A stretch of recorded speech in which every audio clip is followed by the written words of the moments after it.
Good afternoon. We start this programme with some breaking news coming out of London. The British government appears to have admitted defeat in its attempts to reach a Brexit deal before this month's European elections. Theresa May's deputy, David Livingstone, said the UK had hoped to avoid having to hold the elections on May the 23rd, but it had run out of time. Well, for the latest on this, let's talk to our correspondent in London, Tig Enright. Tig, so it appears as if the government has for some, accepted the inevitable. Tell us more about what the Cabinet Office Minister had to say, David Livingstone.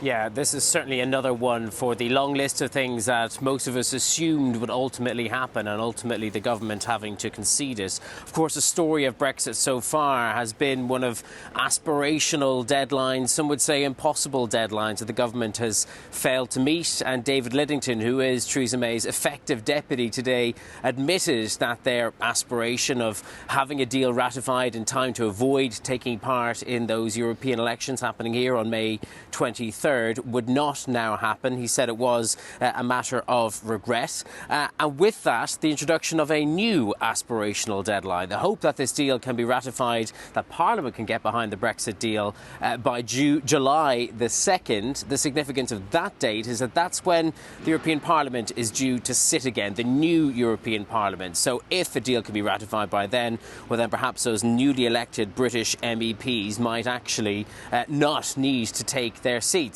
So in the meantime, David Lidington also talked about redoubling efforts with talks with MPs of all colours, Labour, their own rebels, to try and get this deal over the line.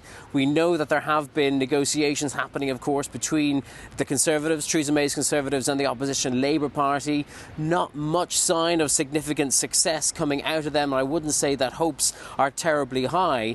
And in the background, Tory MPs, rebel MPs, have been trying to undermine and trying to oust Theresa May, and this latest concession really does give them more ammunition.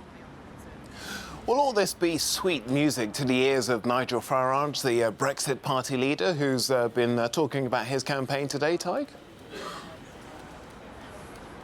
Yeah, absolutely.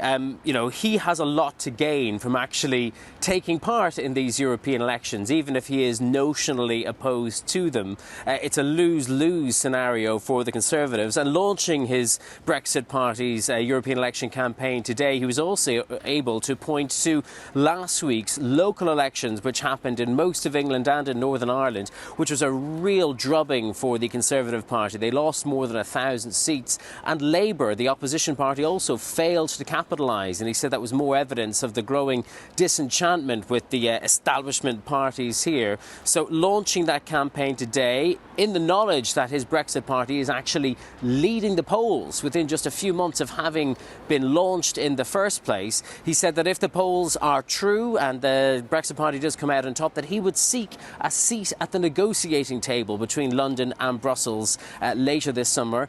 That, of course, assumes that there are more negotiations to be had, because of course Brussels has been resolute that it is the withdrawal agreement on the table or no deal at all. But interestingly also today, Nigel Farage tried to rebrand no deal, calling it a WTO, or World Trade Organization Brexit, in the hope that it might make it sound a little bit less scary.